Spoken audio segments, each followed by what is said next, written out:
Segunda Reis, capítulo 17, a partir do verso de número 24. Nós abolimos a projeção no telão para estimular os irmãos a trazerem as suas Bíblias.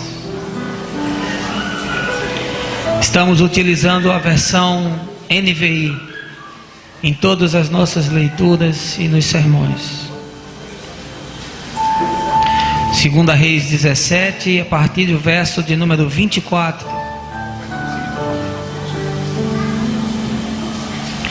Diz o texto: o rei da Assíria trouxe gente da Babilônia, de Cuta e de Ava, de Amate e de Sefarvaim, e os estabeleceu na cidade de Samaria para substituir os israelitas. Eles ocuparam Samaria e habitaram em suas cidades. Quando começaram a viver ali, não adoravam o Senhor. Por isso ele enviou leões para o meio deles, que mataram alguns dentre o povo. Então informaram o rei da Síria: os povos que deportastes e fizestes morar nas cidades de Samaria, não sabem o que o Deus daquela terra exige? Ele enviou leões para matá-los, pois desconhecem as suas exigências. Então o rei da Síria deu esta ordem: façam um dos sacerdotes de Samaria que vocês levaram prisioneiros retornar e viver ali para ensinar as exigências do Deus da terra. Então um dos sacerdotes exilados de Samaria veio morar em Betel e lhes ensinou a adorar o Senhor. No entanto, cada grupo fez seus próprios deuses nas diversas cidades em que moravam, e os puseram nos altares idólatras que o povo de Samaria havia feito. Os da Babilônia fizeram Sucote Benote, os de Cuta fizeram Nergal, e os de Amate fizeram Acima.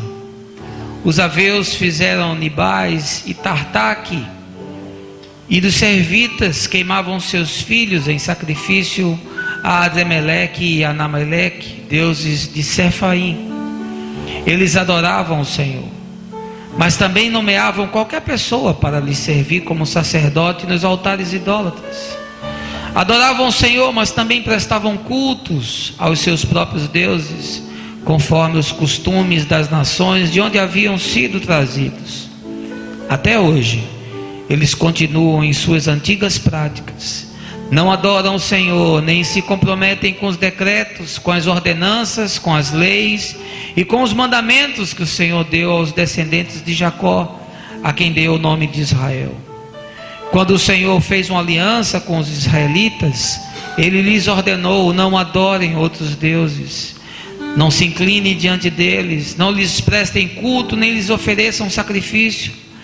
Mas o Senhor, que os tirou da terra do Egito com grande poder e com braço forte, é quem vocês adorarão.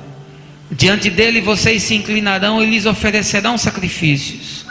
Vocês sempre tomarão cuidado de obedecer aos decretos, às ordenanças, às leis e aos mandamentos que ele lhes prescreveu. Não adorem outros deuses. Não esqueçam a aliança que fiz com vocês, e não adorem outros deuses. Antes adorem o Senhor e o seu Deus, e ele os livrará das mãos de todos os seus inimigos.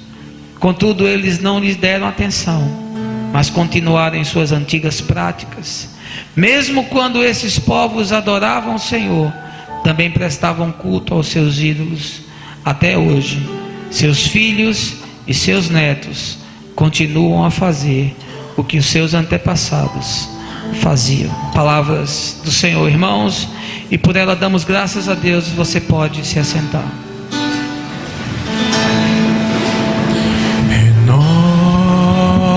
Renova-me, Senhor Jesus.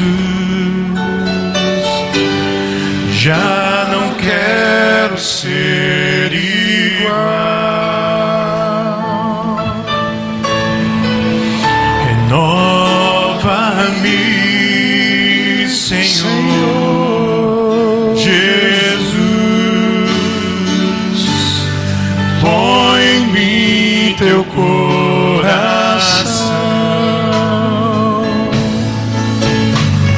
porque tudo que há dentro de mim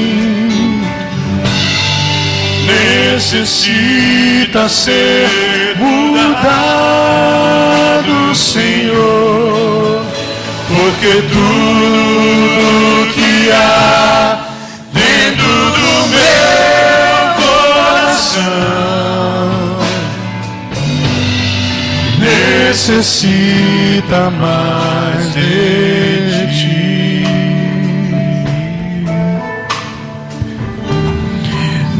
necessita mais de ti.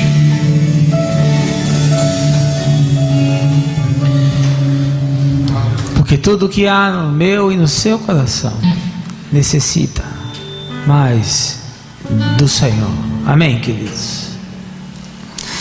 Deus está morto e o seu túmulo é a igreja. Frase forte, dura e até chocante do filósofo Nietzsche. E a questão aqui é de que Deus e de que igreja ele estava falando ainda no século XIX.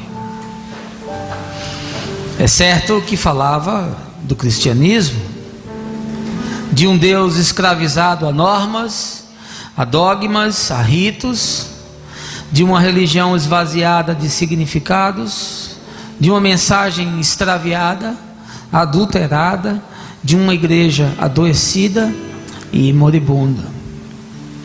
Se nós quisermos ser honestos e verdadeiros, nós veremos que a igreja cristã não está preparada para enfrentar os desafios do século 21.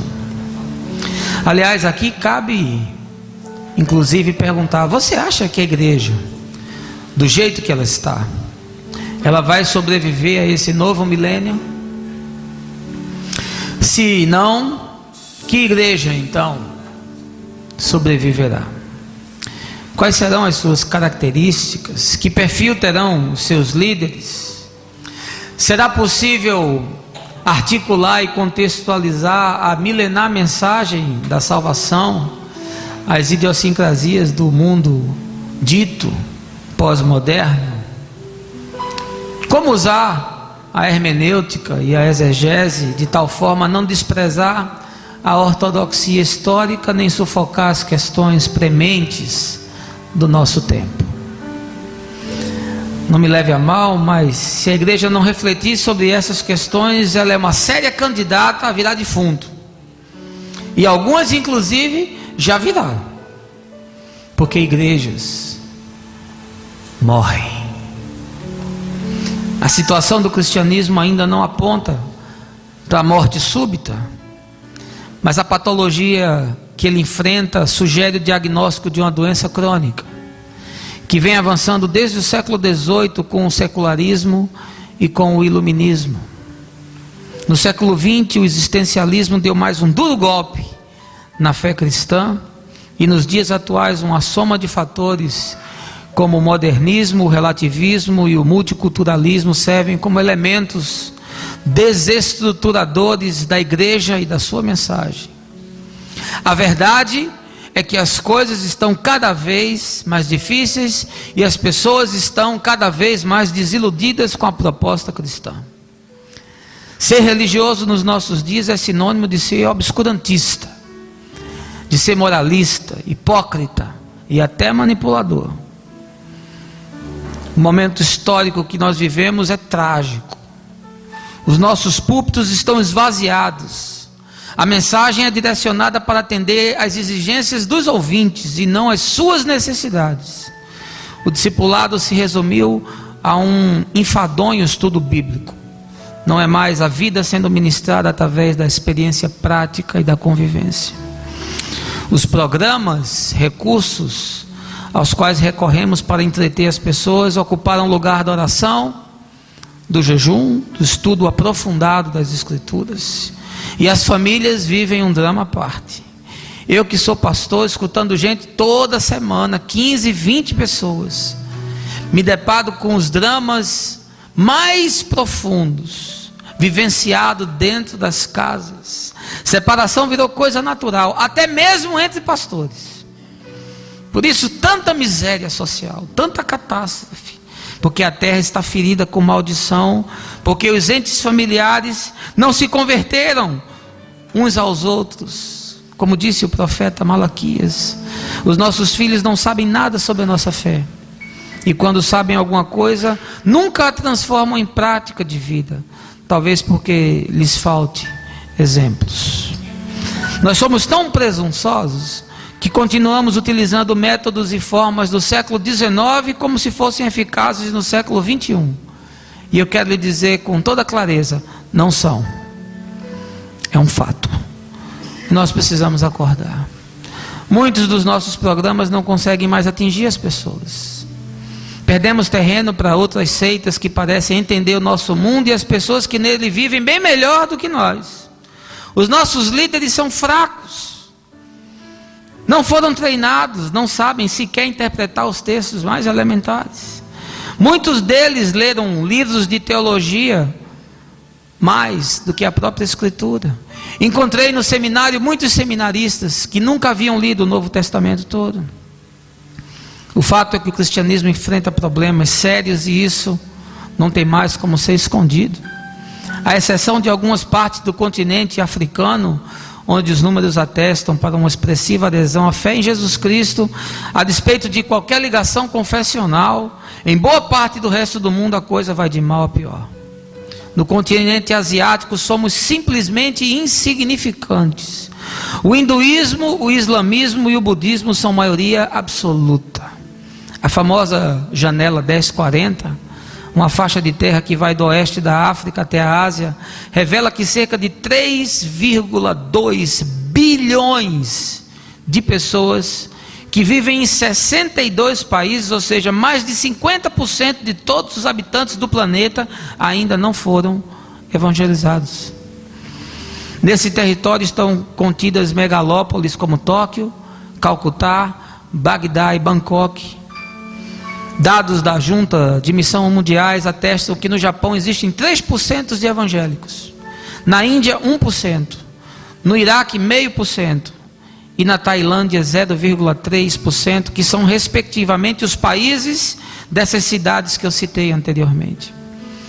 Na Europa, um dos lugares onde a crise é mais grave, a falência do cristianismo é um fato concreto e talvez irrecuperável. No velho continente, a igreja cristã, tanto católica romana quanto protestante, está agonizando.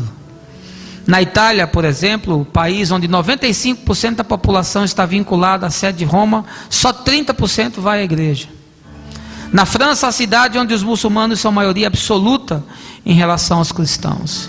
E pasmem, 40% dos britânicos tradicionalmente protestantes declararam não acreditar em Deus. Em artigo recente, a jornalista Adele Stan, articulista do jornal New York Times, escreveu: a rejeição da Europa ao catolicismo tem menos a ver com a perda da espiritualidade e mais com a falência da instituição. Mas a crise não para aí. Nos Estados Unidos e no Canadá, o cristianismo também entrou na UTI. Na América, os escândalos de pedofilia da igreja romana abalaram o mundo todo, tendo inclusive desencadeado forte reação do Vaticano. E em ambos os países, as igrejas protestantes, algumas de origem histórica, sobretudo a igreja anglicana, vem enfrentando graves problemas de desvios doutrinários com questões ligadas a uniões de pessoas do mesmo sexo, inclusive do clero. Um escândalo sem precedentes. No Brasil, tido como o maior país católico do mundo, que representa metade da América Latina, a crise não parece ser menos perceptível. A fé cristã perde sistematicamente fiéis para as religiões de origem afro e também para as seitas espiritualistas. E um fato preocupante adensado nos últimos 15 anos é a perda de fiéis de igrejas históricas e da própria igreja romana para as chamadas igrejas pós-pentecostais. Esse é um fenômeno no Brasil que deve ser tratado à parte. E tem como precursor a confissão positiva de Goethe e Reagan nos Estados Unidos na década de 80.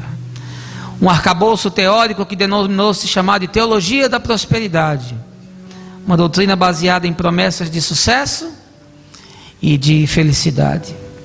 A estratégia eclesiástica que tem arrebanhado milhões de pessoas está baseada no trinômio discipulado manipulativo, hermenêutica tendenciosa e cultos de catarse. Numa época de igrejas cegas, uma que tem um olho vesgo vira majestade. Essa manhã, utilizando-me do texto de 2 Reis, eu vou traçar um intrigante paralelo entre o que aconteceu em Samaria e o que acontece na igreja nos nossos dias. Uma incômoda comparação entre os samaritanos e os cristãos.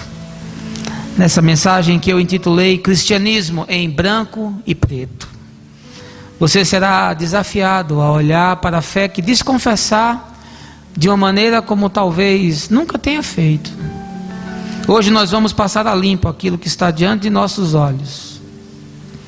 E por medo, comodismo ou conveniências, não queremos ver. Mas não quero avançar sem convidar você a um momento de oração. Baixe a sua cabeça, feche os seus olhos.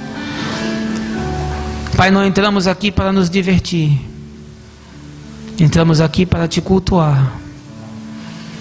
Entramos nesse local para nos quebrantar.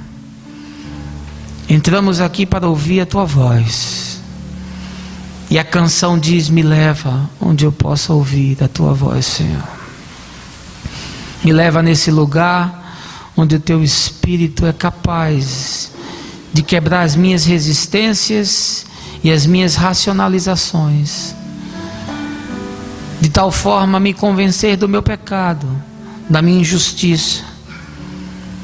Para isso viemos aqui, Senhor, e para isso estamos aqui. Portanto, traz a tua palavra como genuíno leite espiritual e ministra aos nossos corações, edificando em nós um altar, para que tu recebas aquilo que nós fazemos como aroma suave ao Senhor. Pedimos tudo em nome de Cristo, para a glória de Deus Pai. Amém. Meus irmãos, esse livro de 2 Reis é muito rico, como todos os livros históricos. E eu li apenas uma porção do texto que fala do repovoamento da cidade de Samaria. Mas se você voltar um pouco no capítulo 17 e for ver os motivos pelos quais o povo de Israel chegou a essa situação, você talvez se surpreenda. A partir do versículo 7 começam a surgir o que desencadeou o exílio do povo para a Síria. E o texto nos apresenta algumas questões chocantes. Diz que os israelitas pecaram contra o seu Deus e abandonaram os costumes para seguir aquilo que faziam as outras nações, e expulsaram diante deles a presença do Deus de Israel. Praticaram o mal secretamente. Aqui diz sobre a idolatria que eles ergueram colunas sagradas e postes sagrados. Fala de altares onde se queimava incenso, e que fizeram todo tipo de mal provocando ao Senhor, e que o Deus de Israel e de Judá os advertiu por meio dos seus profetas para que não fizessem aquilo e largassem os seus maus caminhos. Mas eles rejeitaram a palavra do Senhor e imitaram as nações que estavam ao seu redor, e abandonaram os mandamentos do Senhor, e chegaram ao ponto de queimar os seus filhos e filhas em sacrifício, e praticaram adivinhação e feitiçaria. E não fosse isso suficiente, rejeitaram de todo ao Deus de Israel, o qual os entregou nas mãos de saqueadores, até expulsá-los da sua presença. Isso está descrito dos versos 7 até o verso de número 23, que nós não lemos, e eu fiz aqui um breve resumo para você.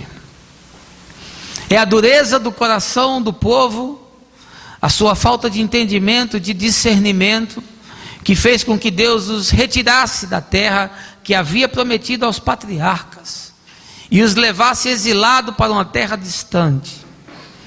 Primeiro caiu Israel e a sua capital Samaria, que era o reino do norte, e em seguida, mesmo Judá, que sempre foi mais fiel, também sucumbiu.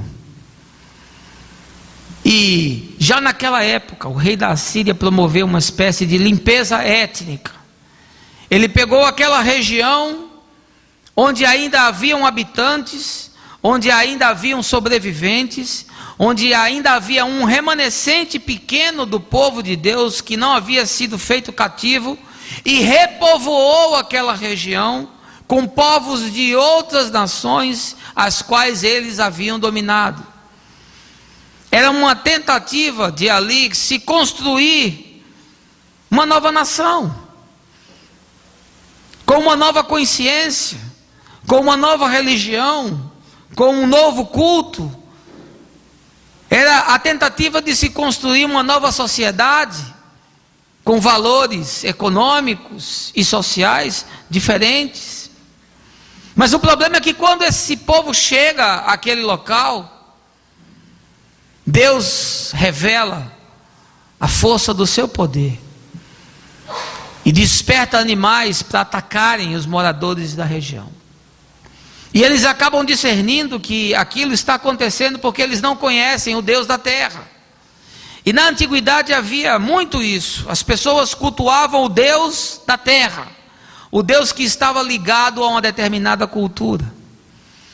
E aí o rei da Síria, comunicado sobre esse fato, teve uma brilhante ideia. Ele disse: olha, vamos pegar um dos sacerdotes que nós levamos prisioneiro e vamos mandar ele de volta. E aí ele reúne o povo, e aí ele começa a ensinar quais são os costumes, quais são as exigências, quais são os desejos do Deus desse lugar. E aí o problema vai estar resolvido. E assim fizeram. Trouxeram um sacerdote exilado da Assíria e o colocaram em Betel, que quer dizer casa de Deus. E ali ele começou a ensinar as pessoas. O problema é que as pessoas entraram naquela região e foram expostas a costumes antigos, mas os costumes que eles traziam não saíam de dentro deles. E aí se estabeleceu uma situação bizarra, porque eles começaram a cultuar ao Deus de Israel, mas ao mesmo tempo eles cultuavam aos seus próprios deuses. E cada grupo constituiu para si o seu próprio Deus, um Deus que atendesse às suas conveniências, conforme pregamos a semana passada, um Deus que atendesse aos seus ditames, um Deus que satisfizesse as suas necessidades. E aí agora eles têm uma religião sincrética, acendem uma vela para Deus e uma vela para outros deuses, cultuam ao Deus de Israel, mas também cultuam a outros deuses. E curioso como esse texto histórico começa a se tornar arquetípico, fenomenológico, porque é possível nós traçarmos paralelos do que aconteceu nessa situação específica com o que nós estamos experimentando exatamente nos nossos dias. E eu queria levar você essa manhã a refletir, a pensar. Lembro de Jeremias, eu quero convidar você a esquadrinhar os seus caminhos, provar os seus caminhos, olhar para a fé que você tem vivido, olhar para o ensinamento que você tem transmitido aos seus filhos. Porque nós cristãos estamos sendo sistematicamente alvejados por todo tipo de doutrina secular. E parece que nos tolheram a capacidade de pensar. Nós não refletimos, nós não pensamos, nós não questionamos. Nós aceitamos tudo de forma enlatada. E o prejuízo disso é sem precedentes. Gostaria de estar aqui pregando uma mensagem triunfalista para você, mas imagino que uma mensagem que lhe leve a repensar a sua espiritualidade vai ter mais proveito e vai nos ajudar a construir uma igreja conforme o desejo de Deus. Amém, queridos? É isso que nós desejamos. Há 5 questões nesse texto que eu queria lhe levar a refletir e a pensar e a traçar um paralelo com o que acontece nos nossos dias. A primeira delas é que eu percebo claramente que o cristianismo tem se tornado uma religião de ritos e de retórica. No verso 28 do capítulo 17, se você quiser acompanhar, diz o texto: então um dos sacerdotes exilados de Samaria veio morar em Betel e lhes ensinou a adorar ao Senhor. Sócrates diz: a eloquência é a arte de aumentar as coisas pequenas e diminuir as coisas grandes. A verdade é que a igreja dos nossos dias é uma igreja construída sobre a retórica. É uma igreja construída sobre sofismas. É uma igreja construída sobre pseudo-verdades. É por isso que o nosso discurso não é ouvido. Porque a nossa fala não está carregada de vida. Porque a nossa vida não está encarnada pelo verbo. E como o verbo não encarnou em nós, nós não conseguimos fazer com que a palavra que sai da nossa boca ganhe propósito e significado para os outros. E o texto aqui nos aponta um fato extremamente curioso. Por que essa religião se torna uma religião de retórica? Ele diz que os sacerdotes que foi trazido da Síria, um sacerdote exilado, ou seja, é um sacerdote contaminado, é um sacerdote que não consegue mais perceber nem discernir qual é o propósito e a vontade de Deus. Ele próprio já experiencia na sua vida a derrota, ele próprio já experiencia na sua própria vida o desânimo, ele próprio já é vítima da falência da sua própria crença. E por isso é desterrado do lugar onde está e é levado para um lugar diferente, e ali ele está mergulhado numa cultura politeísta. E aí traz esse sacerdote de volta, para que ele possa ensinar o povo a adorar. O que eu tenho visto nos nossos dias é que os pastores transformaram o ministério em negócio. Eles têm carisma, mas não têm caráter. E vieram morar em Betel, habitam na casa de Deus, mas fazem do sacerdócio uma profissão. Os pastores dos nossos dias estão espoliando as pessoas. Ligue a sua televisão, mais de 50% do tempo de todo o programa é para pedir dinheiro, supostamente para viabilizar a evangelização. Mas a evangelização é feita na rua, de casa em casa, de porta em porta, nos presídios, nos hospitais, nas clínicas de drogados, entre os deprimidos. E a igreja se vê tendo que bancar jatinho para pastor. Eu não consigo imaginar o apóstolo Paulo andando de jatinho. Eu não consigo imaginar o meu Senhor andando de jatinho. Porque Jesus dizia: eu não tenho onde reclinar a minha cabeça, não tenho de dormir, eu não tenho paradeiro certo. Paulo dizia: se tiver o que comer e com o que me vestir, já estou satisfeito, porque aprendi em toda e qualquer circunstância viver na perspectiva de ser grato a Deus. Mas nós estamos vivendo um momento de trazer sacerdotes que foram exilados de Samaria, gente que não conhece a Deus, gente que distorce as verdades, e por isso o cristianismo se tornou uma religião de ritos e de retórica, uma religião oca. A adoração, meus irmãos, não é algo que se possa ser ensinado sem que antes seja encarnado na própria vida. É por isso que ele não conseguiu ensinar nada. É por isso que o que ele ensinou foi fórmula oca. É por isso que o que ele ensinou foi rito oco. E as pessoas repetiam aqueles ritos, mas aquilo não aproveitava para nada. Haja vista que eles não conseguiram deixar os seus deuses. Sabe por quê? Porque o Deus de Israel não penetrou em suas consciências, não entrou em seus corações, não ressignificou a sua vida. E isso acontece exatamente nos nossos dias. Nós estamos vivendo esse fenômeno. E isso produz uma espiritualidade de fachada. Isso produz uma fé retórica. Isso produz uma verborragia. Um discurso cheio de linguagem religiosa rebuscada, cheio de versículos, mas que não se aproveita para nada. É uma ação desconectada da praxe. É faço o que eu falo, mas não faço o que eu faço. E é por isso que ninguém nos dá crédito. É por isso que quando você diz eu sou cristão, o sujeito olha para você e diz você é um manipulador, você é um hipócrita, você é um julgador, você é um fanático. Porque isso tudo está acontecendo porque a nossa religião se tornou uma religião de ritos e de retórica. Assim também foi com os de Samaria.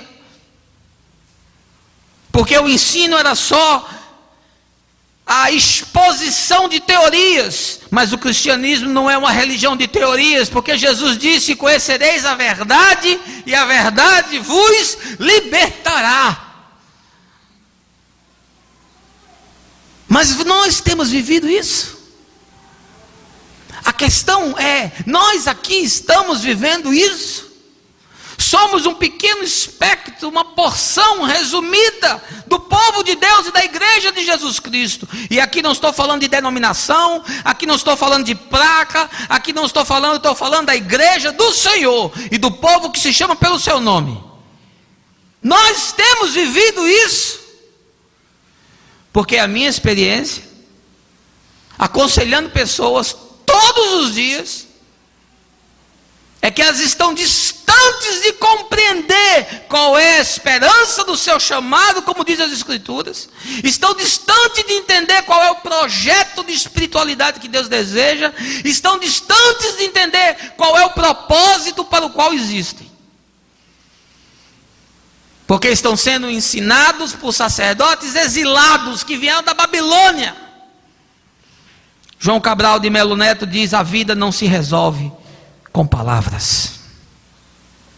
Em segundo lugar, eu quero lhe dizer que a igreja carece de líderes que possam lhe servir como referência. Verso 32 diz: eles adoravam o Senhor, mas também nomeavam qualquer pessoa para lhe servir como sacerdote nos altares idólatras. Donald McGann diz: liderança é ação e não posição. Adoravam o Senhor, mas qualquer um eles nomeavam para ser sacerdote, para servir a Ele nos altares idólatras. Nós perdemos o entendimento do que é o chamado e a função pastoral. Qualquer pessoa nos nossos dias vira pastor, e qualquer pastor é seguido por uma multidão. Basta ele fazer meia dúzia de salamaleque. Basta ele pregar autoajuda, basta ele falar em maldição hereditária, basta ele falar em cura interior, basta ele fazer algum culto de catarse, ou simular um exorcismo de um demônio de igreja, e pronto, aí o negócio já lota, e vai todo mundo atrás da bênção do profeta. E Paulo diz que quando nós andamos dessa forma, somos infantis, pastores expostos a escândalos. O ministério pastoral hoje é uma máquina de produzir escândalos, e isso tanto na religião romana quanto na religião protestante. Estão aí os fatos mais absurdos, porque nós estamos colocando gente despreparada para servir ao povo de Deus. O chamado do sacerdócio é um chamado para o serviço. Eu estou com essa roupa aqui, não é para ser diferente de você, nem para ser melhor, não. Eu estou com essa roupa aqui para dizer para você que eu sou um servo seu e da igreja. No restaurante a pessoa mais bem vestida é o maître, mas ele é quem serve. Pode ser que eu me pareça aqui o mais bem vestido, mas eu sou o menor de todos, porque eu fui chamado para servir. O caminho dos homens de Deus e das mulheres de Deus é para baixo. João Batista disse: convém que ele cresça e que eu diminua. Mas nos nossos dias nós estamos assim: convém que eu cresça e que ele diminua. Púlpitos se tornaram lugar de entretenimento. A palavra de Deus está amordaçada, porque a igreja perdeu a capacidade de formar e de enviar líderes. Abraham Lincoln diz: a maior habilidade de um líder é desenvolver habilidades extraordinárias em pessoas comuns. Nós não treinamos mais as pessoas, nós não ensinamos mais as pessoas, nós divertimos as pessoas, nós entretemos as pessoas, nós enganamos as pessoas.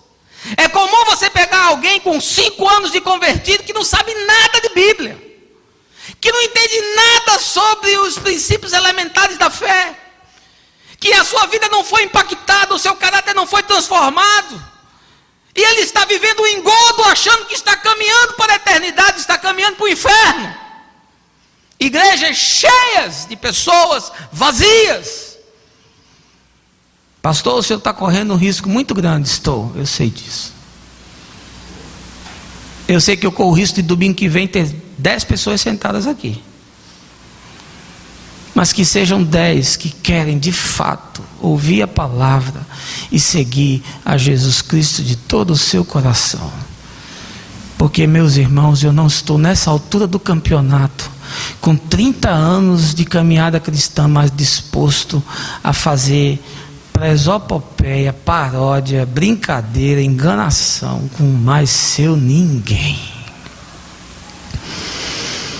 Me dá uma tristeza quando eu aconselho as pessoas, porque eu vejo que elas não entendem nada, elas não conhecem os princípios, elas tomam decisões loucas, elas fazem escolhas desastrosas, elas elegem prioridades absurdas, porque em nenhum momento a sua consciência foi ressignificada pelos valores do Evangelho. Porque elas estão sendo lideradas por líderes sem preparo, sem devoção, sem paixão, sem renúncia, sem vida reta, sem santidade, sem comprometimento e sem coragem. Porque tornou-se normal a gente ver aberrações e ficar calado e achar que é desse jeito mesmo. Eu quero lhe dizer, não é desse jeito não. Deus é santo e Ele quer um povo santo. Sede santos, diz o Senhor, como eu sou santo. Santidade não é uma opção. Santidade é um mandamento, é imperativo. Sede santos. Porque não somos santos? Porque não há quem nos inspire? Porque não há quem nos chame à verdade? Porque não há quem nos confronte? Porque nós não queremos ser confrontados? Nós queremos o evangelho cotonete, nós queremos mensagem que faça cócega no nosso ouvido. Se houver qualquer aperto, a gente sai fora. Se começar a haver confronto, a gente sai pela esquina e vai para outro canto que pregue só bênção, alegria e felicidade. Essa é a verdade. Isso é o que acontece. Há um carro aqui, uma Sandero prata, KKS 8700, está atrapalhando lá fora alguma saída de algum carro. Uma Sandero prata, KKS 8700. Se é sua, por gentileza, retire. Nós vivemos dias onde os líderes não servem mais como referência. O clero está contaminado. As pessoas acham que ser pastor tem status. Constroem uma carreira ministerial. Se tornaram intermediários comissionados do sagrado. Alguém recentemente me procurou e disse: pastor, eu vi uma vozinha dizendo que era para eu ir para o seminário ser pastor. O que é que o senhor acha? Diga, é o capeta. Nossa, não, isso é coisa do demônio, meu irmão. Você pensa que ser pastor é brincadeira? Você pensa que esse chamado você pode autoproduzir na sua vida? Você pensa que você tem como viabilizar o seu ministério? Você acha que ministério é uma carreira que você faz como na vida profissional? que você investe aqui, planta acolá e arma aqui, e faz conchave, e faz arranjo, para ganhar uma igreja bonita em Casa Forte. Você não tem ideia do preço que eu e a minha família estamos pagando. Estamos sendo atacados de todos os lados, resistência de todos os lados, problemas de saúde, problema financeiro, problema profissional, atacado de todos os lados. Estava tudo tranquilo até a gente abrir 90 dias essa igreja. E eu reuni os líderes na minha casa e disse: eu preciso que vocês orem pela nossa família, porque eu sei que o diabo não está de férias, e eu sei que o que eu tenho pregado tem mexido com a vida de muitos, porque ainda há muitos que querem ouvir a verdade, porque ainda há muitos que têm paixão por Deus, porque ainda há muitos que não querem viver no engano, porque ainda há muitos que não querem viver numa igreja de entretenimento, de fachada, de aparência, não querem um cristianismo de retórica, querem um Deus que mude de fato e de verdade as suas vidas, e espero que você esteja entre esses, amém? O verdadeiro líder não tem necessidade de liderar, contenta-se em apontar o caminho, diz Henry Miley. Nós carecemos de líderes. Em terceiro lugar, a mensagem perdeu os conteúdos que ressignificam a consciência. Verso 33: adoravam o Senhor, mas também prestavam culto aos seus próprios deuses, conforme os costumes das nações de onde haviam sido trazidos. Isso é exatamente o que acontece nos nossos dias. E Jesus disse: conhecereis a verdade, e a verdade vos libertará. Nós entramos na igreja, mas a igreja não entra em nós. Nós somos expostos ao Evangelho, mas o Evangelho não entra em nós, e nós continuamos vivendo na igreja com os nossos velhos costumes, e as nossas velhas heranças são preservadas. As pessoas se convertem, mudam a agenda, mas não mudam a consciência. E eu já tenho dito isso: trocam a praia no domingo pelo culto, trocam o futebol na quarta-feira pelo outro culto, e trocam um outro programa na sexta-feira, o barzinho, pela noite de louvor, e vão trocando a agenda, mas não trocam e não mudam a consciência. Sabe por quê? Porque a mensagem perdeu o seu significado e o seu poder de transformação. Porque nós somos expostos hoje a doutrinas perversas, distorcidas, sofismas e manipulações. E sabe por que isso acontece? Porque nós não conhecemos a Bíblia. O meu povo está sendo destruído, diz o profeta Oséias, porque lhe falta conhecimento. E nós somos expostos e não temos capacidade de avaliar e dizer: isso não é coisa de Deus, isso não é doutrina de Deus, isso é doutrina de demônio. Sabe por quê? Porque nós não conhecemos as Escrituras. Sabe por que nós não conhecemos as Escrituras? Porque nós não lemos as Escrituras. E sabe por que nós não lemos as Escrituras? Porque nós não somos ensinados, estimulados e cobrados para ler as Escrituras. E Jesus disse: errais não conhecendo as Escrituras, nem o poder de Deus. E nós não conhecemos as Escrituras. Os pastores não conhecem as Escrituras. Eu fico envergonhado de conversar com alguns pastores. Eu fico envergonhado, porque não entendem nem teologia, quanto mais escritura. Sacerdotes exilados da Babilônia, acendendo uma vela para Deus e outra vela para o diabo. Era assim que estavam os habitantes de Samaria. Adoravam o Senhor, mas prestavam culto aos seus próprios deuses, conforme os costumes das nações. Ah, quanta gente vivendo assim. Crente que vai a cartomante, crente que lê horóscopo, crente que joga no bicho. Sabe por quê? Porque a sua dependência não é o Senhor. Porque nunca leu o salmo que diz: jamais vi o justo desamparado, nem a sua descendência mendigar o pão. Eu já fiquei desempregado, já abri a porta do armário da minha casa e não tinha nada o que comer, mas naquele dia em que faltou a comida, alguém tocou na porta e tinha uma feira completa e disse assim: Deus me incomodou para trazer uma feira para vocês. Faz mais ou menos 15 anos que isso aconteceu.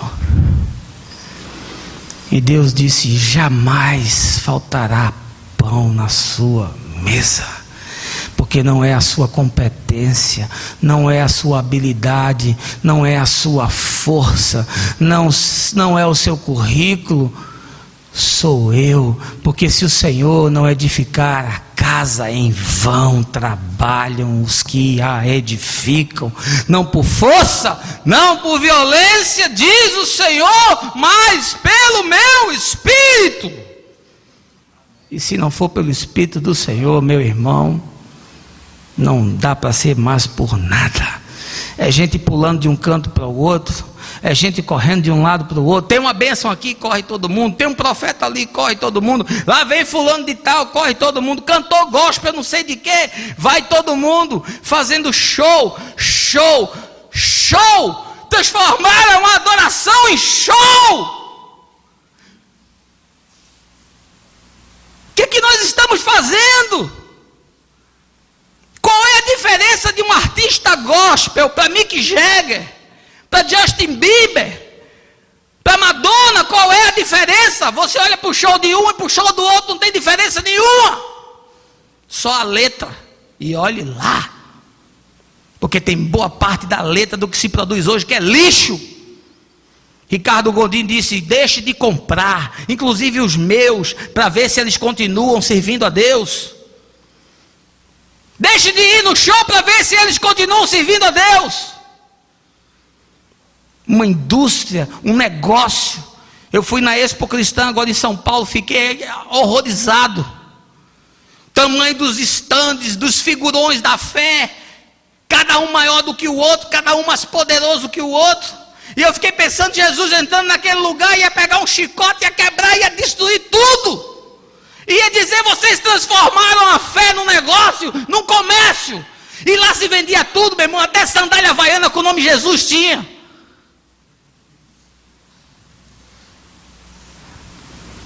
Sabe por quê? Porque a mensagem perdeu o seu conteúdo e a sua capacidade de ressignificar a consciência. Nós adoramos a Deus, nós prestamos cultos a outros deuses, nós temos os nossos deuses particulares, os nossos deuses de estimação, que ainda estão entronizados na nossa vida, e nós não queremos que eles saiam de lá de hipótese alguma. Em quarto lugar, o povo também vive uma espiritualidade de fachada e uma fé de aparência. Veja o verso 34. Até hoje eles continuam em suas antigas práticas. Não adoram o Senhor, nem se comprometem com os decretos, com as ordenanças, com as leis e com os mandamentos que o Senhor deu aos descendentes de Jacó, a quem deu o nome de Israel. Diz o texto: até hoje eles continuam nas suas antigas práticas. Gostei dessa frase de Angélica Dupré: não existe certo ou errado, existe conveniência. Isso é a nossa cara.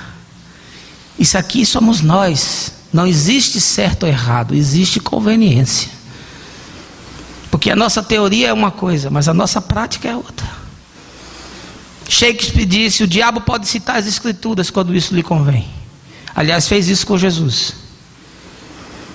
E nós não sabemos as escrituras, mas o capeta lê todo dia, pelo menos 40 capítulos. Pode ficar certo. Não vai discutir Bíblia com o diabo não, que você perde. Vivemos numa igreja com relações contaminadas, casamentos arruinados, famílias destroçadas, profissionais desonestos, líderes sem caráter, cidadãos descompromissados, cristãos de fachada. É isso que a igreja produz. Se for diferente, me diga. Pode ser que eu esteja delirando, pode ser que o que eu estou vendo é loucura, mas me perdoe, o que eu enxergo é isso aqui, porque toda semana me deparo com isso.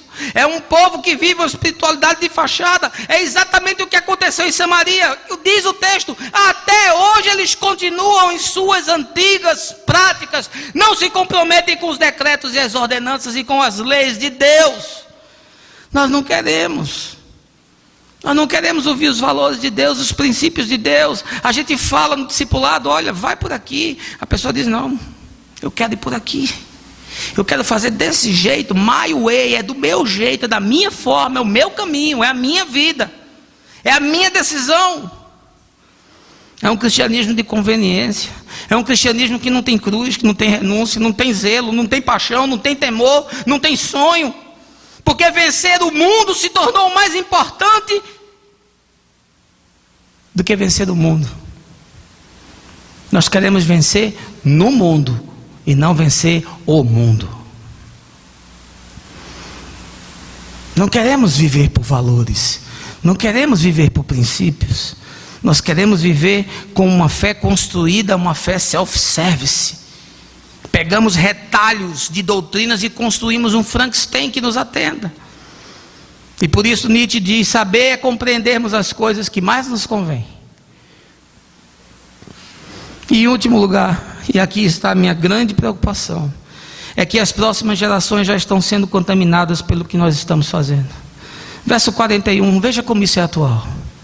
Mesmo enquanto esses povos adoravam o Senhor, também prestavam cultos aos seus ídolos. Até hoje, seus filhos e netos continuam a fazer o que os seus antepassados faziam. Miguel de Unamuno diz: o presente nada mais é do que o esforço do passado para converter-se no futuro.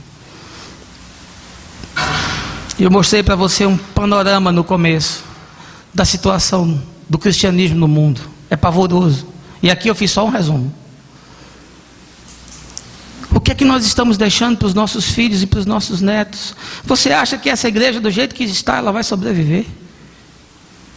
Você acha que o cristianismo, do jeito que está, ele vai sobreviver? Nós temos um compromisso com essa geração. Eu e você, nós temos um compromisso com essa geração. Homens e mulheres de Deus morreram para que essa fé chegasse até nós. E eu e você estamos fazendo o quê? O que é que nós estamos fazendo, irmãos? O que estamos pregando? O que estamos vivendo? Está aí a nova era, que corre paralelamente à fragilidade da igreja. E ela, diferentemente do que muitos pensam, não é uma religião, nem mesmo uma seita, mas uma espécie de sentir desse final dos tempos. Está misturadas todas as coisas, inclusive a mensagem de salvação de algumas correntes da igreja. Tem igreja que está pregando coisa que é da nova era. O movimento da nova era é uma miscelânea de ensinos metafísicos, de influência oriental, de linhas teológicas, de crenças espiritualistas, animistas, paracientíficas, que tem como proposta um novo modelo de consciência moral, psicológica e social, além de integração e simbiose com o meio envolvente, a natureza e até o cosmos. Sim, amigo, eles sabem como enfeitar o bolo e vender a festa. E sabem como alcançar as pessoas, porque eles estão conectados com as demandas do nosso tempo, com os dramas das pessoas, com suas angústias, com seus medos, com suas perplexidades. Para cada questão eles têm uma resposta clara, objetiva. Fala da necessidade de uma nova ordem mundial, de unificação global, do fato de que a cultura ser determinante ecleticamente, respeitam a diversidade dos povos, propõem acrescentar ao estilo de vida capitalista elementos do budismo, do hinduísmo, das religiões africanas e outras tradições místicas, tudo conforme o gosto de cada um. É a religião self-service. Agora há um determinante na nova era, que implica diretamente na mensagem do Evangelho, é o fim das diferenças entre as várias religiões. Segundo seus postulados, todas as religiões adoram o mesmo Deus, e partindo-se de uma cosmovisão ecumênica, todas poderão aprender muito mais umas com as outras, e isso obviamente permitirá uma melhor compreensão de quem é Deus. No fundo é uma espécie de todo o caminho dá na venda, e ela está aí, e está arrebanhando milhares e milhões de pessoas no mundo inteiro, porque a nossa religião está conectada com o século XIX, está desconectada do século XXI. Nós nos enclausuramos nos nossos dogmas, nos nossos ritos. Nós não dialogamos com a ciência, nós não dialogamos com os outros saberes, nós não dialogamos com a sociedade, nós não dialogamos com as pessoas. Nós mantemos os nossos ritos ocos e nos fechamos como se Deus fosse possível ser enclausurado, mas Deus é claustrofóbico. Deus não pode ser colocado numa caixa de sapato. Uma coisa estou certo, lembrando Juan Carlos Ortiz: discípulos geram discípulos. E quem não é discípulo gera o quê? Jesus disse: ide e fazei discípulos. Vocês que são membros dessa igreja sabem que a nossa prioridade é fazer discípulos. Por isso temos os encontros nas casas. Por isso temos pessoas que lhe acompanham individualmente. Por isso você tem um material de estudo para estudar e prestar contas, para que você entenda as doutrinas elementares. Porque o púlpito é muito pouco. Porque a sexta-feira é uma bênção. Sexta foi maravilhoso, até sanfona tinha, foi lindo, mas é pouco. Vamos começar na quarta-feira um culto de ensino, mas é pouco. Você precisa ser cuidado individualmente, caminhar com alguém. Isso é discipulado, e seu discipulado, a fé não se materializa na sua vida. Porque Deus não nos trata no atacado, Deus cuida de nós no varejo. Jesus não pegou 1.200, Jesus pegou 12. Jesus nunca se preocupou com as multidões, porque Ele se preocupou com os homens que iam cuidar das multidões. E aqui fica uma pergunta para concluir. A pergunta que Deus fez a Isaías, um homem do sagrado, acostumado com as rotinas do templo, acostumado com a liturgia, acostumado com os ritos sagrados, acostumado com os sacrifícios. Isaías já tinha entrado naquela religião da mesmice. Isaías já estava no piloto automático. E aí um dia Deus apareceu para ele. Aí ele disse: ai, eu vou morrer porque eu vi Deus. E aí Deus faz uma pergunta para Isaías que soa como uma pergunta sarcástica. Porque Deus chega para o profeta e diz: a quem enviarei? E quem há de ir por nós? Essa manhã, Deus pergunta para você: a quem enviarei? E quem há de ir por nós? Victor Hugo diz: o futuro tem muitos nomes. Para os incapazes, o inalcançável. Para os medrosos, o desconhecido. Para os valentes, a oportunidade. E Mark Strand diz: o futuro sempre está começando agora. Você me acha pessimista? Você me acha radical? Você me acha derrotista? O meu objetivo é levá-los a pensar, analisar, refletir, não ter medo da verdade, do confronto, da luz, do real. Qual é a igreja que nós queremos construir? Você que está aqui essa manhã e que é membro da Nova Vida, que Deus chamou para essa empreitada de plantar essa igreja nesse bairro, que igreja você quer construir? Vamos olhar para o que já aconteceu no passado. Vamos olhar para o que já aconteceu em Samaria. Porque isso é arquetípico, se projeta para o hoje. É um fato histórico, embalado de forma diferente, mas acontecendo com as mesmas questões. Estamos vivendo todas essas coisas, servindo a mais de um Deus, sacerdotes desqualificados. Estamos vivendo essas práticas. Por isso que os nossos filhos e os nossos netos vão projetar a mesma espiritualidade oca e vazia que nós vivemos. É por isso que a gente ouve gente que diz: eu sou neto de pastor, eu sou filho de pastor, e a vida é um desastre. Os casamentos são desastrosos, as consequências sobre os filhos são desastrosas. Eu acompanho gente que vem com trauma de família, com a vida toda escangalhada, porque foi criada numa casa neurotizada, apesar de ser uma casa onde supostamente se acreditava e se servia a Deus.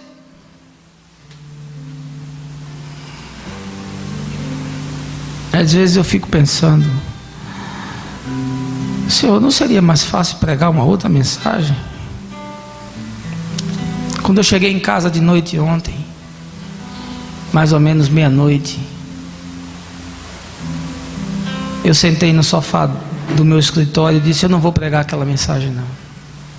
Eu estava na casa do Ricardo ontem, e quem estava lá deve ter me notado assim meio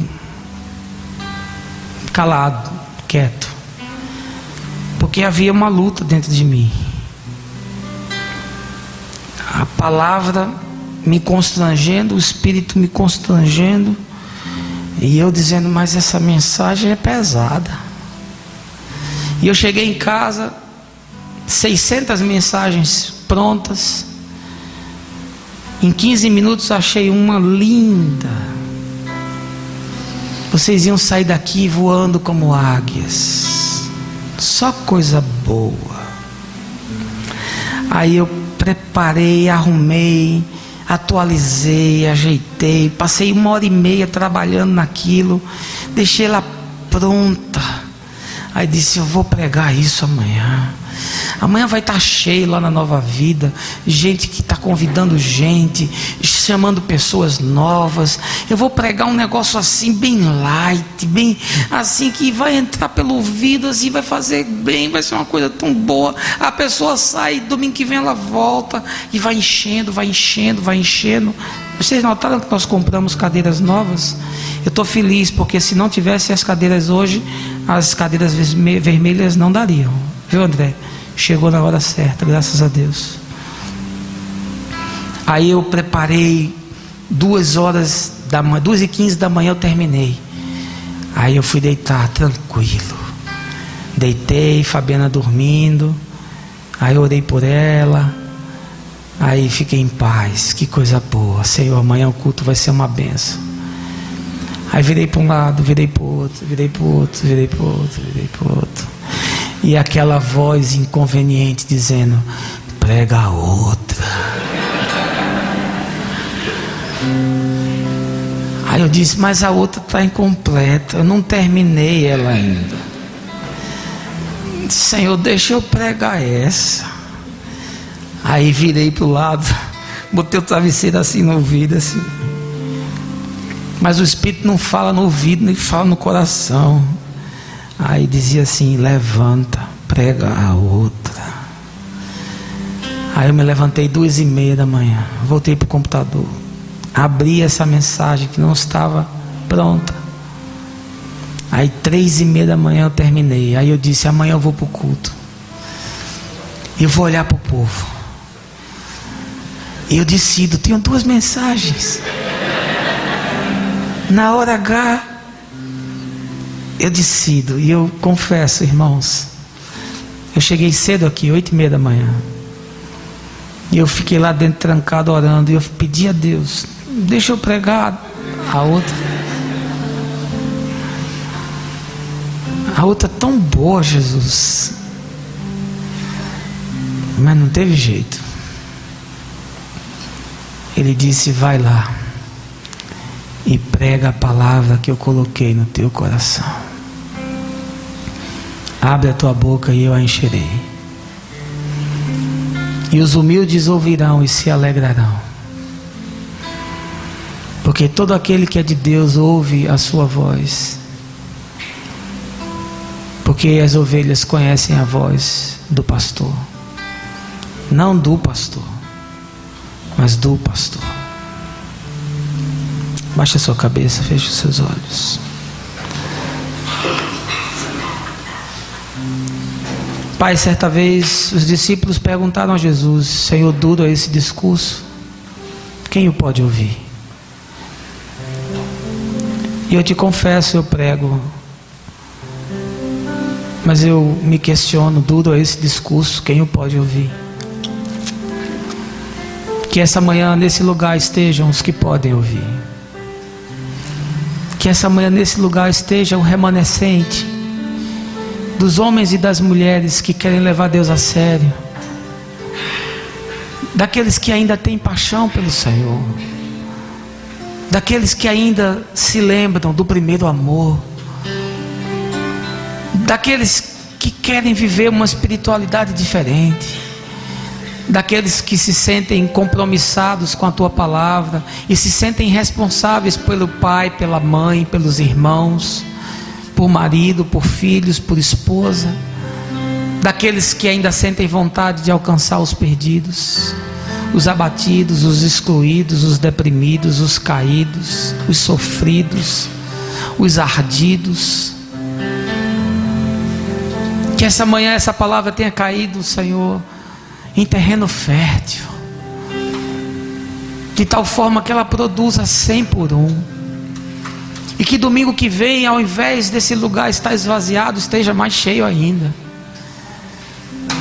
porque aqueles que ouvem a tua voz trarão aqueles que precisam ouvir a tua voz.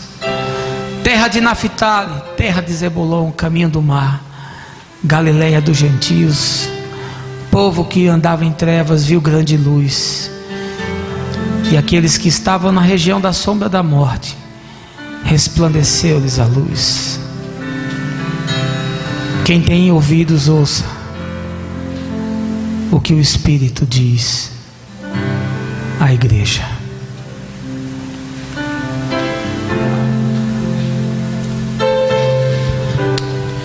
Sonda-me, Senhor, e me conheces, quebranta o meu coração, transforma-me conforme a tua palavra, enche-me até que em mim se ache só ti. Então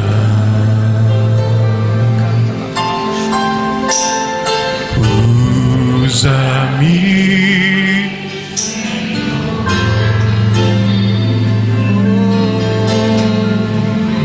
usa-me como um farol que brilha à noite, como ponte sobre as águas, como abrigo no deserto, como flecha que acerta o alvo. Eu quero ser usado da maneira que te agrade, em qualquer hora, em qualquer lugar.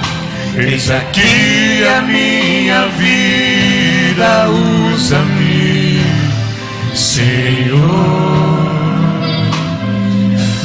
usa-me. Vamos nos saudar uns aos outros e declarar a paz de Cristo entre nós, enquanto continuamos cantando esse cântico. Abraça o seu irmão, diga a ele que você